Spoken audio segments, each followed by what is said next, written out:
साधन का वितरण। तो विश्व में लगभग 10 लाख प्रकार की जो भी वनस्पतियाँ पाई जाती है, तो वन एक महत्वपूर्ण संसाधन है। इसके कई प्रत्यक्ष एवं अप्रत्यक्ष लाभ भी हैं।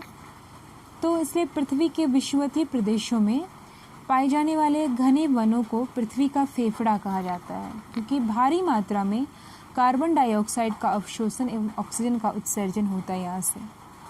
और हिमालयन यव नाम का एक पौधा होता है, और इसका जो केमिकल है उससे कैंसर का ट्रीटमेंट के लिए जो भी मेडिसिन्स वगैरह होती हैं बनाई जाती है उससे। वन संसाधन का वितरण। तो सबसे पहले हम लोग जानेंगे कि वन संसाधन के वितरण एवं उसके वितरण को प्रभावित करने वाले कारक क्या हैं। तो वन संसाधन के विकास एवं वितरण को प्रभावित करने वाले कारक में जलवायु, वेदर, उच्चावाच, मृदा, स्थलाकृति की ढाल, आर्द्रता इत्यादि प्रमुख है। इस आधार पर वनों को सदाबहार वन और पतझड़ वन, मिश्रित वन तथा शंकुधारी वनों में वर्गीकृत किया गया है। सदाबहार वन के अंतर्गत लंबे लंबे वृक्ष पाए जाते हैं जो 60 मीटर तक उनकी हाइट होती है मैक्सिमम, और इन वृक्षों में शाखाएं कम होती है, ब्रांचेस कम होती है। यहाँ छोटे से क्षेत्र पर कई किस्मों के वृक्ष उगाते हैं जो अलग अलग समय पर अपनी पत्तियाँ शुष्कता से बचाने के लिए गिराती है, और वह वन कभी भी एक साथ पत्ता रहित नहीं होता है, और इसीलिए इसे हम लोग सदाबहार वन, एवरग्रीन फॉरेस्ट कहते हैं।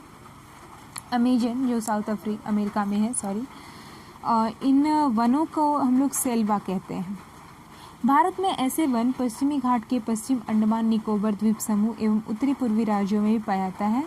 यहाँ सिनकोना, रबड़, महोगनी, एबोनी, ताड़, नारियल, आयरनवुड, बरगद इत्यादि के भी वृक्ष मिलते हैं। उष्णकटिबंध के अलावा शीतोष्णकटिबंध में भी सदाबहार वन, पतझड़ वन मिलते हैं। उष्णकटिबंधीय पतझड़ वन 100 से 200 सेंटीमीटर वर्षा वाले क्षेत्रों में पाया जाता है, और ग्रीष्म ऋतु के पहले शुष्कता से बचने के लिए इस वन के वृक्ष अपने पत्ते गिरा देते हैं, जिससे सारा वन एक साथ पत्ता रहित हो जाता है। इस कारण इसे हम लोग पतझड़ वन भी कहते हैं। और इस प्रकार के वन पश्चिमी घाट के पूर्वी ढाल एवं बिहार, उत्तर प्रदेश, झारखंड, उड़ीसा, मध्य प्रदेश, कर्नाटक, छत्तीसगढ़ जैसे राज्यों में मिलते हैं। यहाँ सागवान, साल, रोजवुड, चंदन, शीशम एवं सहतूत इत्यादि के भी वृक्ष उगते हैं। तो इस प्रकार हम लोग जान गए वन के बारे में। अब हम लोग जानते हैं कि शंकुधारी वन भारत में कहाँ पाए जाते हैं। तो शंकुधारी वन जो है, कॉनिकल फॉरेस्ट जो है, वो भारत में हिमालय पर्वत एवं दक्षिणी भारत के पर्वतों की अधिक ऊंचाई वाले भागों में मिलता है, और ऊंचाई में वृद्धि के साथ साथ इन वनों की प्रकृति में काफ़ी अंतर हम लोग देख सकते हैं। निचले इलाकों में जो पतझड़ वन है, इसके ऊपर उपोष्ण सदाबहार वन एवं सबसे ऊपर अल्पाइन वन की वनस्पतियाँ मिलती हैं। ज्वारीय वन का विकास देश के डेल्टा प्रदेशों में हुआ है। ज्वारीय वन का जो विकास है वो देश के डेल्टा प्रदेशों में हुआ है। पूर्वी तटीय भाग में ऐसे वन मिलते हैं जहाँ सुंदरी जैसे मैंग्रोव, जो दलदली वृक्षों की प्रधानता है, मिश्रित एवं जो शीतोष्ण कटिबंध के पूर्वी तटियों में पाया जाता है ये सब। अब हम लोग जानते हैं कि वनों की उपयोगिता को शॉर्टली जान रहे हैं, थोड़ा फास्टली। तो प्राचीन काल से ही वर्तमान युग तक अभी तक जो वन के उपयोग में परिवर्तन आया है। आरंभ में वनों का उपयोग मानव द्वारा जंगली जानवरों से रक्षा तथा विषम जलवायु से बचने के लिए किया जाता था। धीरे धीरे मानव वनों पर आश्रित होने लगा और इन वनों से प्राप्त लकड़ियों की सहायता से घर बनाने लगा तथा लकड़ियों का उपयोग भी किया जाने लगा। तो अब हम लोग जानेंगे कि लकड़ियों का क्या क्या उपयोग होता है। तो वन का उपयोग भोजन के स्रोत के रूप में होता है, वस्त्र निर्माण के लिए भी होता है, और लकड़ी वुड वगैरह जो भी हम लोग निकालते हैं तो उससे भी होता है। तो वन का उपयोग कागज़, लुगदी, दिया सलाई, रबड़ उद्योग के लिए, कच्चा माल तथा रेल डब्बों, बस, नाव इत्यादि बनाने के लिए भी इसका उपयोग किया जाता है। जनजातीय वर्ग के लोगों की जो आश्रय स्थली का कार्य करता है, भूस्खलन एवं मृदा अपरदन रोकने में भी ये काफ़ी उपयोगी है, और साथ ही वन जलवायु की शुष्कता को रोकने का कार्य करता है। महत्वपूर्ण जड़ी बूटियाँ एवं औषधीय वनों में भी औषधि जो है वो भी हम लोग को पौधा, जितने भी औषधीय पौधा है, मेडिसिनल प्लांट है, वो हम लोग को सबके सब फॉरेस्ट से मिलते हैं, वन से प्राप्त होते हैं। जलावन की लकड़ी, औषधि एवं कई उद्योग के लिए कच्चा माल भी मिल जाता है। परंतु पिछले 2 शताब्दियों में बढ़ती जनसंख्या की ज़रूरत को पूरा करने के लिए वनों को बड़े पैमाने पर काटा जा रहा है। अतः वन क्षेत्र घटते जा रहे हैं, इसलिए वनों का संरक्षण किया जाना ज़रूरी है। तो वन और जीवों के बीच एक गहरा संबंध होता है, काफ़ी स्ट्रॉन्ग रिलेशनशिप है, जहाँ कई जीव जंतु अपना जीवन व्यतीत करते हैं, जिनमें मांसाहारी जीव जैसे शेर, बाघ इत्यादि, शाकाहारी में हिरण, हाथी, और जो उभयचर है यानी जो मीट मटन्स मतलब बोल सकते हैं कि जो वेजिटेरियन और नॉन वेजिटेरियन दोनों हैं, तो उनमें से मेढक, कछुआ इत्यादि जो भी है, सांप वगैरह, छिपकली, जोंक, केंचुआ जो भी पाए जाते हैं, इन जीवों के अलावा कई प्रकार के पक्षी भी यहाँ मिलते हैं। और इन्हीं जीवों में भी बाघ को भारत का राष्ट्रीय पशु एवं मोर को राष्ट्रीय पक्षी, हाथी को विरासत पशु घोषित किया गया है।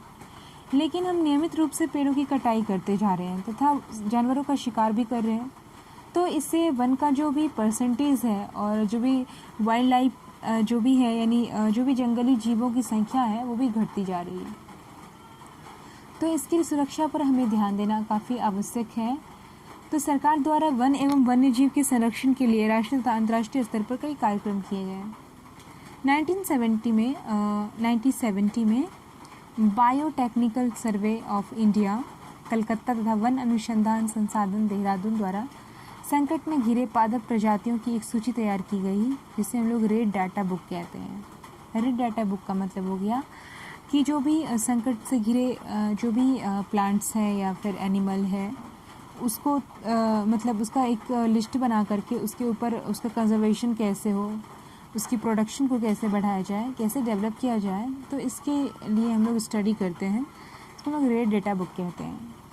अंतर्राष्ट्रीय स्तर पर विश्व पर्यावरण संरक्षण संघ इस दिशा में अनेक कार्यक्रम चला रहे हैं और वन्य प्राणियों के संरक्षण के लिए राष्ट्रीय उद्यान, अभयारण्य एवं जैव मंडल क्षेत्र विकसित किए गए हैं।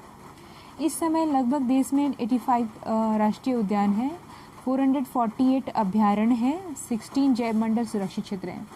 बिहार में काबर झील पक्षी विहार जो बेगूसराय जिला में है, गया में गौतम बुद्ध अभयारण्य है, पश्चिमी चंपारण में वाल्मीकि नगर एवं प्राणी अभयारण्य प्रसिद्ध है। तो हम सबों को पौधे लगाने तथा पौधे को बचाया जाना चाहिए। जानवरों के साथ क्रूर व्यवहार तो बिल्कुल भी नहीं करना चाहिए और इनकी जो भी हम लोग शिकार करते हैं उस पर भी रोक लगाना चाहिए। इनकी रक्षा के लिए हम अपना जीवन भी सुरक्षित रख सकते हैं। इसकी रक्षा के साथ हम अपनी लाइफ को भी बेटर बना सकते हैं। तो हम ऐसा करेंगे और दूसरे को भी ऐसा करने के लिए प्रेरित करेंगे। So save earth, save water, save environment, save jungle, save forest, save wildlife and save ourself. Stay safe. Bye.